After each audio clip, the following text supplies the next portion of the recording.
Hello माँ। हाँ बेटा। माँ प्लीज विदाई करा लो यहाँ से मेरी।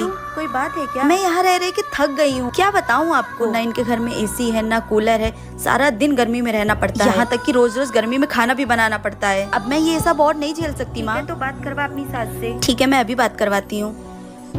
माँ जी। हाँ बहू, मम्मी बात करेंगी आपसे। हेलो।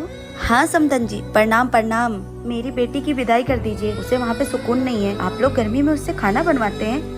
ऐसी सास होने से अच्छा है कि मेरी बेटी बिना सास के ही रहे। समदन जी, एक का तरीका है बात करने का और विदाई मांगने का। एक तो आप पूरे 1 साल बाद फोन करके विदाई मांग रही हैं और वो भी इस तरह से। आप बताइए विदाई करेंगी या नहीं? हाँ करूँगी। आप कल अपने बेटे को भेज दीजिएगा और ले जाइएगा यहाँ से। बहू जाओ, जाके पैकिंग कर लो, लेकिन मेरी एक बात हमेशा याद रखना, अपने माँ के संस्कारों से बाहर निकलने की कोशिश करना। ऐसे घर नहीं चलता है बेटा। माँ जी, 1 गिलास पानी दे दीजिए ना, दवा खाना है। अरे तुम पेट से हो, अपाहिज नहीं, खुद जाके ले सकती हो। रहने दीजिए माँ जी, मैं खुद ले लेती हूँ।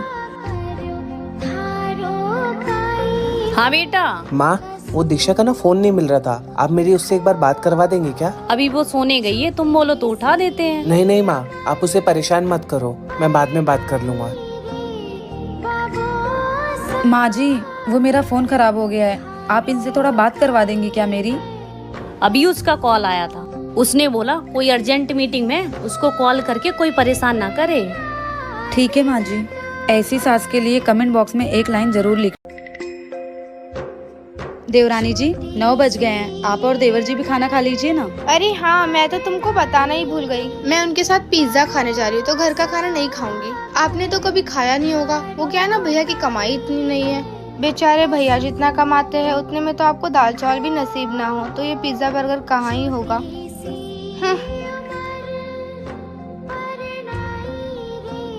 सुनिए ना जेठानी जी, तुमने 4-5 महीने से शॉपिंग नहीं करी ना, और तुम्हारे मायके से भी कोई कपड़े नहीं आए। हाँ, वो कभी बजट ही ठीक से नहीं बन पाता है। तो ये आपकी गलती नहीं है, आपके हस्बैंड कमाते ही नहीं है, तो आप क्या करोगी। अच्छा वो सब छोड़ो, मेरे पास ये कुछ पुरानी साड़ियाँ हैं।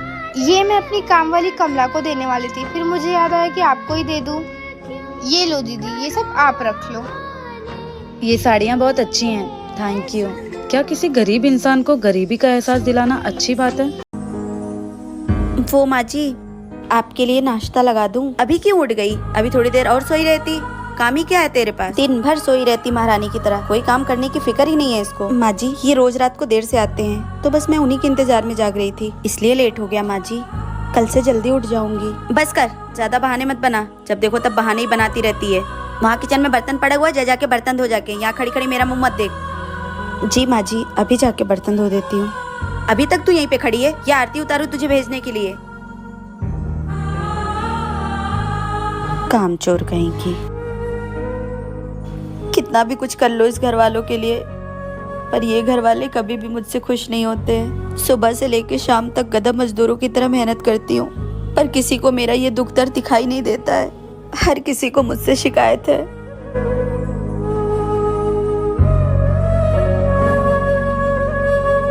बहू जरा यहाँ आना तो। जी माँ जी। जरा बिटिया को फोन लगा के दे तो।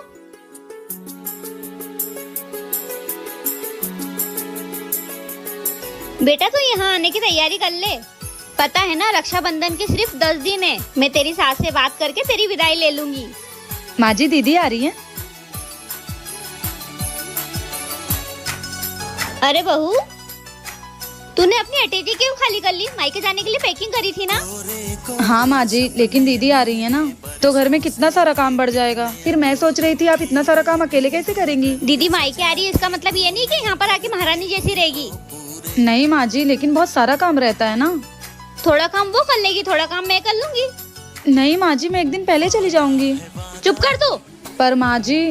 परवर कुछ नहीं, जो बोल दिया सो बोल दिया। रक्षाबंधन त्योहार आपके लिए स्पेशल क्यों है, कमेंट बॉक्स में जरूर बताना।